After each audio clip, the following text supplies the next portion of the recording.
मां पांजे उस्ताद मोहतरम रसे मीर मोहम्मद मीर अकवारन सां गॾु हुजो इलेक्शन में कच्चे जे इलाइके में वयासे गाड़ी जो इलाइको दुख जी गाल तो बुधाया मस्जिद में जो वयासे त मस्जिद में कुत्ती जा बच्चा हाँ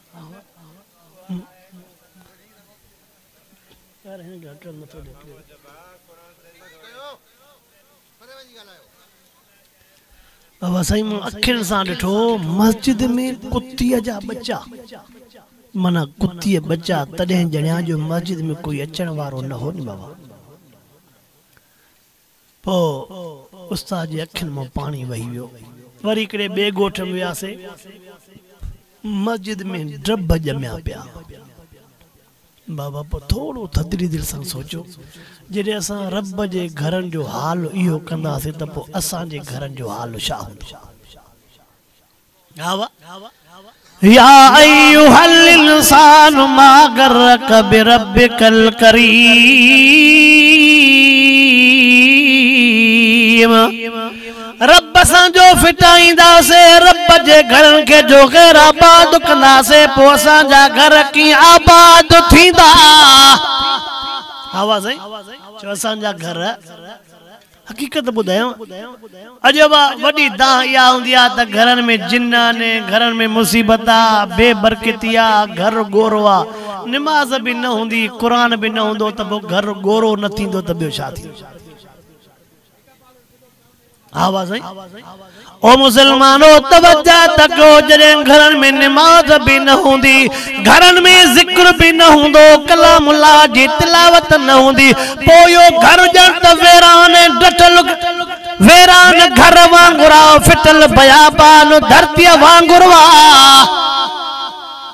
वेरान घर अब पोइ ग़ैराबादी में त जिन ईंदा न हवा ग़ैराबादी में त पोइ जिन ईंदा न ॿिया त न ईंदा अल्लाह सल्लल्लाहु असांजे हाल ते रहम फरमाए आमीन त चओ ॿुधो मां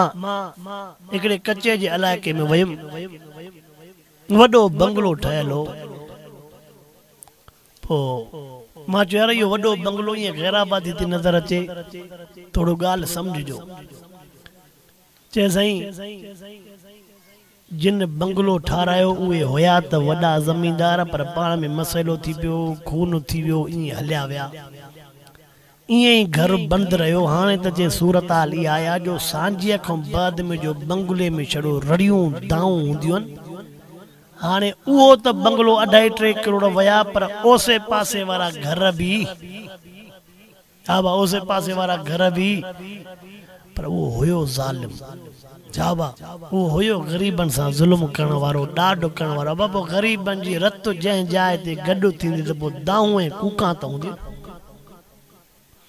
अल्लाह साईं असांजे हाल ते रहम फरमाए आमीन त चओ हे थोड़ी विच में बी ॻाल्हि ॿुधा अब मुंहिंजे सीने में छा आहे अब मुंहिंजे सीने में मां ॾखण सिंध ॾे वयुमि हेठि सम्झो था पर ओॾे वयल हितों जा माण्हू हा न पंहिंजे उत्तर सिंध जा जैसे वॾो ज़ालिम हो केॾा माण्हुनि सां नाहक कयईं ज़ुल्म कयईं थोड़ो ॿुधजाए हे कचहरियूं महफ़िलियूं पंहिंजे ज़िंदगी जे सुधारण जे लाइ हूंदियूं जैसे माण्हुनि सां वॾो आज़ार हो कंहिंजा माल कंहिंजो ज़मीना कंहिंजा माण्हू जैसे जॾहिं जो मरी वियो उन खां बाद में जो केस हलियो उन्हनि जे पोयनि चयो त साईं असां क़बर कुशाई कराईंदासीं थींदी आहे न क़बर कुशाई जैसे क़बर जो खोली त एडी त बदबू निकती खोटण वारा त भॼी विया पर ईअं ओसे पासे ॻोठ में छड़ो धप ई धप तू याद तो समझे अल्लाह जे मखलूक के ईज़ाइण वारनि सां कुछ भी न थींदो छा आवाज़ अल्लाह जे मखलूक जे ईज़ाइण वारनि खे कुछ भी न थींदो जेकॾहिं बिलफज़ सां मशीन कुले में खईसे कंठो ॿधोसे पोइ जीअं अल्लाह जे मखलूक खे ईज़ाईंदा वतऊं बाबा साईं हिन क़ुरान पाक में ज़ात पात न अथई असली ज़ात त इंसानियत आहे हाँ वल्लसर इन्नल इंसान लफी खुसर लक़द खलक़नल इंसान फी अहसन तक़वीम। इंसान ज़ात जो कदर कयो याद रखजो, ज़ालिम नेठ ज़ालिम हावा ज़ालिम नेठे ज़ालिम। केड़े भी ज़ात वारो हुजे, केड़े भी कबीले वारो हुजे, केड़े भी गोठ वारो हुजे, ज़ालिम सा हिसाब जरूर थींदो।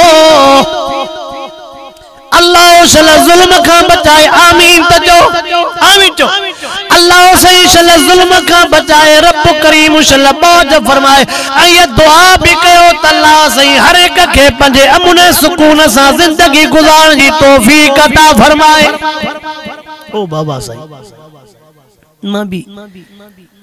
कहीं भी कच्चे में रहलो न हुंदम जेको कच्चो न घुमियो हुंदो।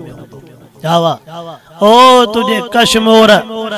कहूं घेलपुर को वठी करे जेके भी तुझा कच्चा न घोटकी हुजे, उबावड़ो रौंती हुजे, ओ पन्नो हुजी, हिकु हिकु कच्चो घुमिवा। मुसलमानो बुधो, अल्लाह जाने थो केतरा ही कूंदर हलिया विया। अवा खोड़ अशी दाड़ी वारा वेचारा पुटन जे मुंह जे लाइ सिकन था पियो। 20 सालन जा घोट हलिया विया, 25 सालन जा घोट हलिया विया, भेनरुन जा सहारा हलिया विया, अम्मा जीजल जे झोल जा सहारा हलिया विया। अल्लाह सही शरका सुकून वारी जिंदगी नसीब फरमाए, आमीन त चओ आमीन चओ।